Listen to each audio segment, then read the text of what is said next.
Yemen's Houthi rebels attack the United Arab Emirates. At least 3 people are said to have died when drones struck oil facilities near Abu Dhabi airport.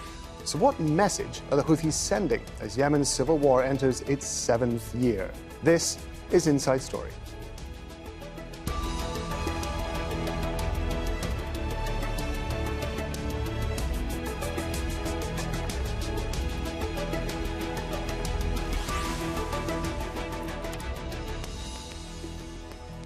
Hello and welcome to the programme. I'm Rob Matheson. The United Arab Emirates has promised it will retaliate against the most significant Houthi attack on its soil in years. The rebels struck an oil refinery near the airport of the capital, Abu Dhabi. At least 3 people are reported to have been killed. Satellite photos show smoke at a depot of the Abu Dhabi National Oil Company. The city's police say 3 fuel tanks had exploded. The UAE is part of the Saudi-led coalition fighting the Houthis in Yemen since 2015. The coalition's responded with airstrikes on Yemen's capital, Sana'a, killing at least 12 people. The Houthis are warning of more retaliations. The armed forces warn foreign companies and citizens residing in the UAE enemy state that they will not hesitate to expand the bank of targets to include more important sites and facilities during the coming period. Well, since the war began, the United Arab Emirates has taken an active role in Yemen. But in 2019, the UAE withdrew its forces from Aden. It said it was part of an effort to strike a peace deal with the Houthis. Emirati troops still had a significant role in supporting the Southern Transitional Council. It's a group of separatists who want independence for southern Yemen. In 2018, the UAE said the Houthis were behind another attack on a fuel depot and Abu Dhabi airport. And earlier this month, the Houthis say they seized an Emirati-flagged ship near the port city of Hodeidah. The Saudi-led coalition says the vessel was transporting medical supplies.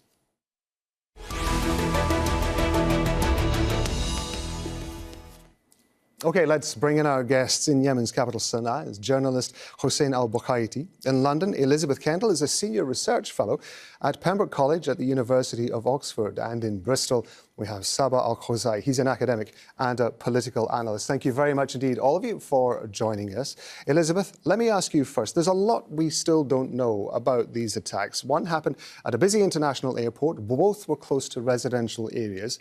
But in the 24 hours immediately after the attacks, there have been very little videos on social media. There's been very little comment about it. What do you make of all of this? I think that what's happening is that everyone's assessing the extent and the impact of the attack before they rush to conclusions. And this is very smart, especially on the part of the UAE. They don't want a knee-jerk reaction. But I think it's safe to say already that this is a very significant development in the war.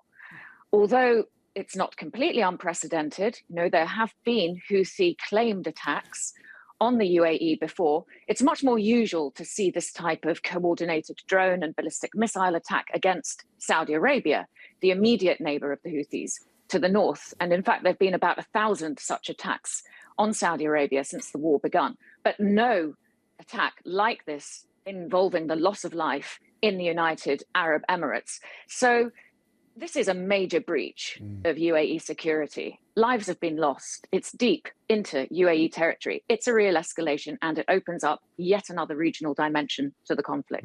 Hussain Al-Bukhaiti, the Emirates, as we said, had claimed to at least have scaled down its presence in Yemen, at least in terms of its own troops. The Houthis, as Elisabeth just mentioned, have been focusing on Saudi Arabia. Why attack the Emirates now? What's prompted this? Because, as you mentioned, that United Arab Emirates has de-escalated its involvement. Of course, they have withdrawn some of their personnel and troops from Yemen, but they continue to support the separatists and to support groups that are even not loyal to the so-called Hadi government. They just want to divide Yemen. It's like they say, divide and conquer.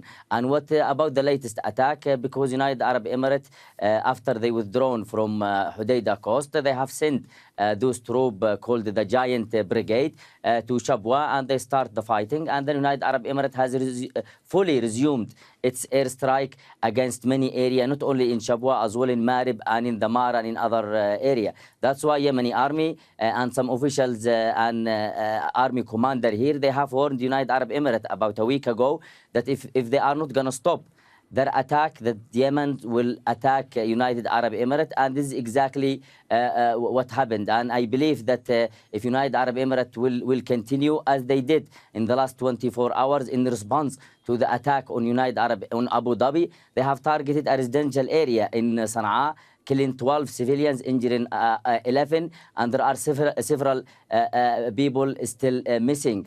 10 people is from Al Junaid family. They killed the father, the mother, their nephews and nieces, and their daughters and their sons. And that's why I think that in the coming days we might see a major attack against United Arab Emirates, because the latest attack on Sana'a was conducted by United Arab Emirates fighter jet.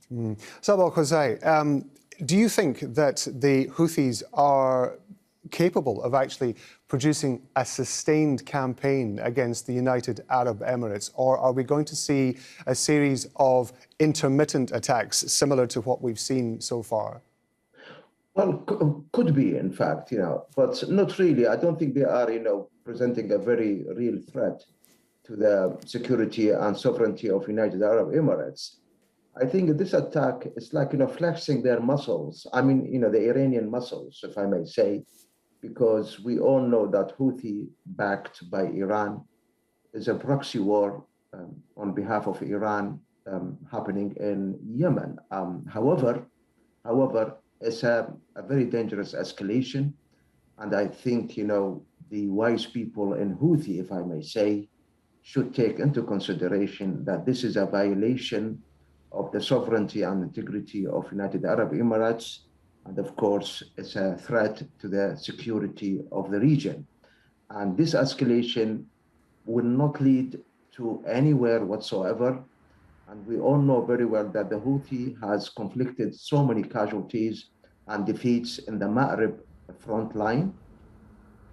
And the official government forces, I mean the Yemenese army and the resistance, and of course, joined by the giant brigade, the Alwiyat al-Amalika, has marched towards Shabwa, and now they are marching to Bihan and Harib.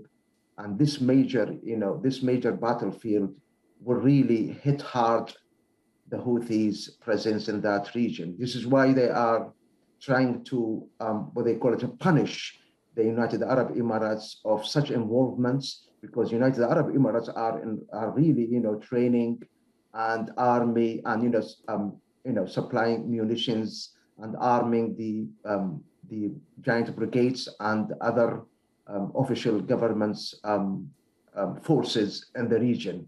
So Houthi thinks that by doing this, by attacking, civilian targets or oil refineries in Abu Dhabi, the capital of United Arab Emirates, might put hold on such effect of the United Arab Emirates in the region. I mean, in the conflict in Yemen.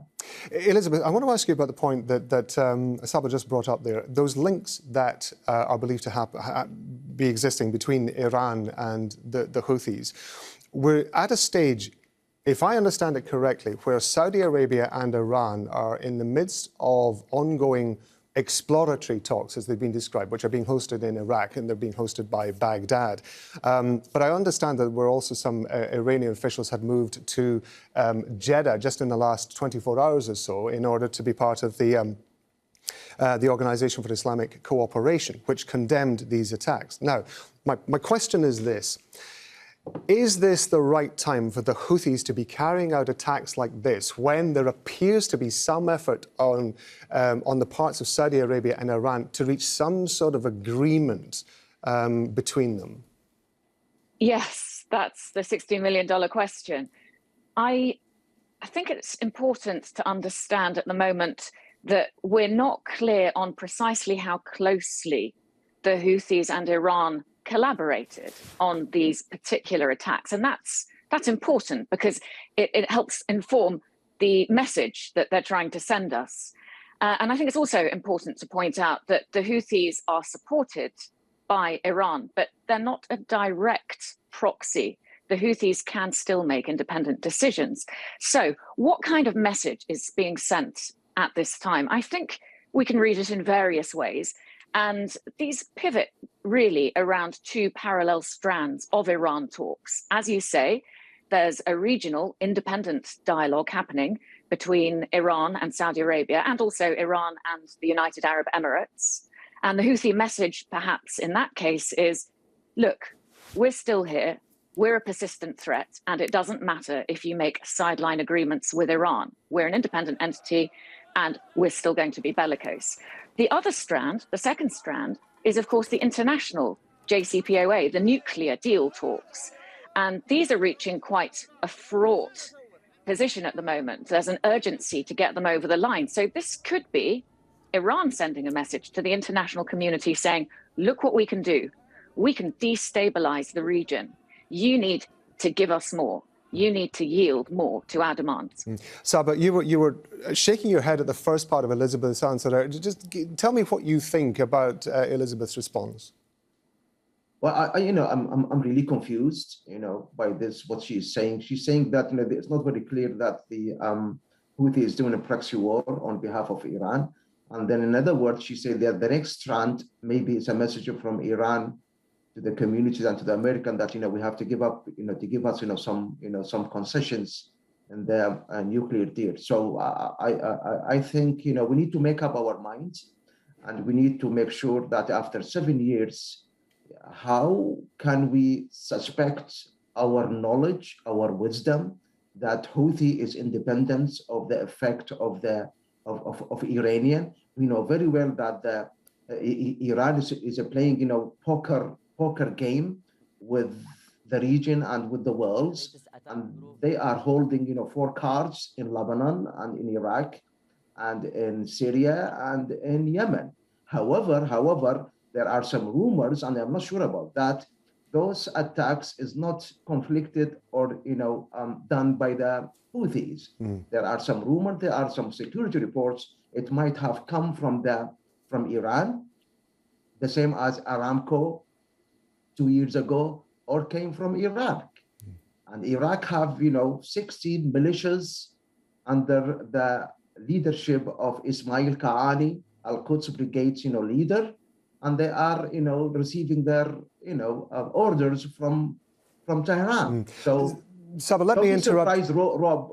Yeah, forgive me for interrupting you, but I take your point. I think Elisabeth, we should stress that Elisabeth was saying it's not clear what the link is. That's not to say that there isn't a link or there is. It just simply, the actual links, the definition, if you like, of that link isn't clear. But I want to come to Hussain or Bukhaiti because you're, of course, in Sana'a. You are working alongside or working certainly in a situation where the Houthis are operational. From your experience, is there any indication that there is a specific link between Iran and the Houthis, and Iran could be controlling what is happening on the grounds with the Houthis? Now, I don't want to get too deeply into this because we are talking, of course, about the Emirates, but I just think that this is an important point to try and make clear. What's your analysis, briefly, sir, if you would, of what that situation is?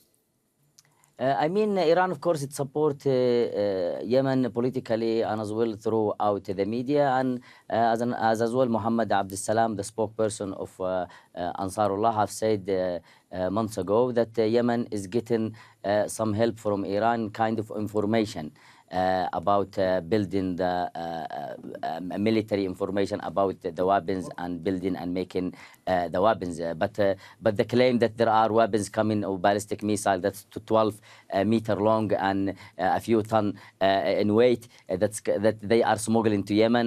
The Yemen is under blockade, and Saudi are targeting these small boat and small ships, small fishing boats. So how can Iran smuggle those types of weapons? And it's really actually funny or silly that we still hear, especially in the United Arab Emirates, they blame Iran, and they claim that the war and their involvement in Yemen is because to liberate Yemen from Iran. And on the other hand, we see that United Arab Emirates has a great relationship with Iran. They have struck some economic deals with Iran. They have some security deals, and they have embassy between them. And I mean, why you coming to fight the Iranian in Yemen? And on the other hand, United Arab Emirates claim that Iran is occupying 3 islands. I mean, is it better for United Arab Emirates to liberate their country, as they claim, than coming to liberate Yemen from what they say the Iranian involvement? But what actually the coalition is doing, they trying to make any attack that will not affect. But if you see at the beginning of the war, it was the Saudi and United Arab Emirates who advancing on the ground, who launched an attack and strike against Yemen. But now, after 7 years, it's the Saudi and United Arab Emirates now who are start to cry out loud to the international community. And now they are talking about the security of the region. This means that Yemeni forces here in Sana'a and Yemeni army are a threat now, not only to Saudi forces and United Arab Emirates forces in Yemen, but as well to United Arab Emirates itself and Saudi. And one final thing about talking that those latest attacks against civilians area in United Arab Emirates, like Abu Dhabi airport and the oil facility. Yes, those are civilians. But we came here in Yemen, as they say, to a conclusion, an eye for an eye. United Arab Emirates has destroyed with the Saudi all Yemeni airport, all Yemen port. They have bombed schools, mosques, and everything. Just imagine about more than 400,000 of Yemeni civilians have died either by the blockade or by the Saudi. Hussain, I take your point. I want to move on if you do. And only a handful, just one last point. A handful of civilians have been killed, according to Saudi and United Arab Emirates, on all the attack that coming from Yemen. That show you that Yemen forces are careful to avoid civilians as much as they can. Okay, I actually want to kind of expand on that point and bring us back to the incident that we've seen just recently. Elisabeth, given the fact that the Emirates has removed a lot of its own troops from the ground in Yemen, do you think that that is going to encourage it to mount even greater attacks in Yemen from now, because it has fewer of its own citizens to put at risk? Yes, that's possible. As my colleagues have pointed out, one of the triggers of this attack now may be that the UAE-backed forces have played a crucial role in pushing back Houthi advances in Sabah, in Ma'rib. And so the message from the Houthis in that case might be pull back, UAE, pull your backed forces away, or there could be worse to come. Now, this might well backfire. In fact, I think it's likely to backfire. What it's likely to do is to steel the resolve of the United Arab Emirates against the Houthis, and to also perhaps help mend some of the rifts that had started to appear inside the Saudi-led coalition, and pull them back together again to really try to counter the Houthi threat. Or it could come back to bite them inside their own countries.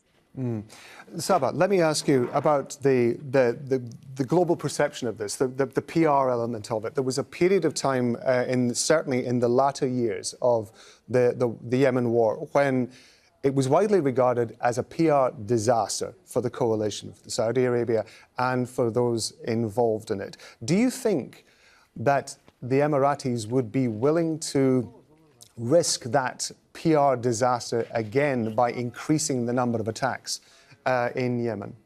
They are not rescuing in a PR. They are, in fact, retaliating to what sort of aggressive attack, terrorist attack, to their facilities and to their civilians.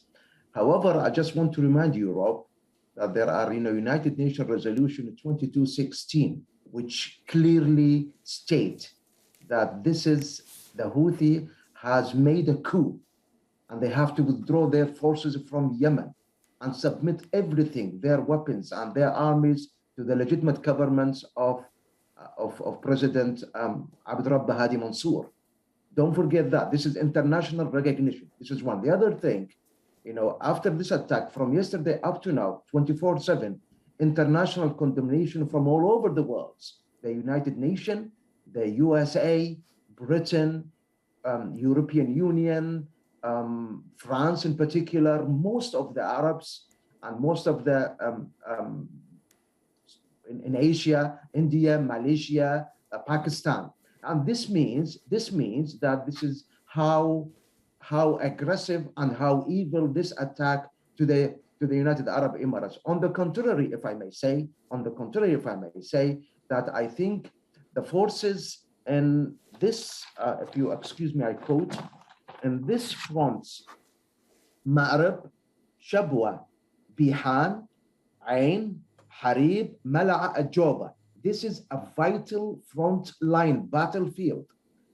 They will march forward. This is why the Houthis are crying. And in the end of the day, let me make it very clear. This is the war. It's not between United Arab Emirates and Saudi Arabia or the Arabs alliance against Houthi. No, it's between the Arabs and Iran. I repeat, between the Arabs and Iran. Our battlefields in four countries, in Iraq and in Saudi, in Yemen and in Lebanon and in Syria. This is very clear. And please tell me, and don't, I mean, it's really funny to listen to people saying that they have missiles and they have drones, and they think that Iran is helping them only support, political support and media support. No, they are supporting them with all kinds of weapons. There is no manufacturing facilities in Yemen or in Saudi, in the mountains of Saudi. Hussain, let me ask you just to pick up on the point that Sabah is making there. If there is international condemnation and criticism of this action by the Houthis, will that be enough for the Houthis to rein in, to show what some would regard as a mature response, a proper response? They've made their point, they've hit the United Arab Emirates, and now they do no more. If there is that international pressure in order to acknowledge that response from the international committee, would the Houthis, do you think, be prepared to do that? I mean, all this condemnation from many countries, most of those countries are either in the, as you said, some Arab nation are in the coalition, or some countries who have a good ties with the Zionist state of Israel, and as well from countries like UK, France, and United States, who are fully supporting this war and making billions of dollars in selling the wars. Just I want to make one thing clear. Who is actually now crying out loud is not Ansarullah, the Houthi, is the United Arab Emirates, who is celebrating, and Saudi, with this type of condemnation. Ansarullah officials have said here that any international calls or any UN Security Council decision or resolution, they said they will put them under their feet. So they don't care about that, because they know that the UN Security Council is in the hand of the United States, and United States is in ally with the United Arab Emirates and Saudi, so they will do whatever it takes to help those two countries. And we remember at the beginning of the war, when the United Nations has removed Saudi from and United Arab Emirates from a list for killing children, at that time the security general said that they blackmail us, they pressure us, they will cut funds. That's why we have removed their name from that list. And on the second year, they have thanked the coalition for avoiding killing Yemeni children. This shows you that here in Sana'a, they don't believe the international community, and they will do what it takes to attack Saudi Arabia and United Arab Emirates. And one final Hussain, thing, I'm going to interrupt you there, because we're running out of time, and I apologize, but I want to give the last question to Elisabeth. And Elisabeth, forgive me, because we only have a few seconds left. In a couple of sentences, given the level of international pressure that we have here, we've seen talks between the Houthis and Saudi Arabia and various other sides which have reached a stalemate. We've seen this military action now. And please do forgive me, because we don't have a lot of time. How do you see this playing out over the next few weeks? Well, I think there are three main implications of this. First of all, it changes the calculus of both the United Arab Emirates and Saudi Arabia towards the war. It shows them what could happen in their own countries. Second, it makes an agreement with Iran even more urgent, because even if the Houthis are acting independently, well, they need their weapons replenished from somewhere. Someone's supplying them, someone has trained them, and it's very likely that that is Iran. And then third, Yemen shoots up the international agenda. It may have fallen off with other problems like Afghanistan or Ethiopia, but now, with the region potentially ablaze with the overspill that everyone was concerned about from the Yemen war actually up there as a possibility, I think everyone's eyes will turn back to Yemen. Elisabeth, thank you very much indeed. I want to say thanks to all our guests, Hussain al-Bukhaiti, Elisabeth Kendall and Sabah Al-Khozai, and of course, thanks to you too for watching. You can see the programme again anytime by visiting our website, aljazeera.com. And for further discussion, go to our Facebook page. That's facebook.com/AJ Inside Story. You can also join the conversation on Twitter. Our handle is @AJ Inside Story. From me, Rob Matheson, and the whole team here in Doha. Bye for now.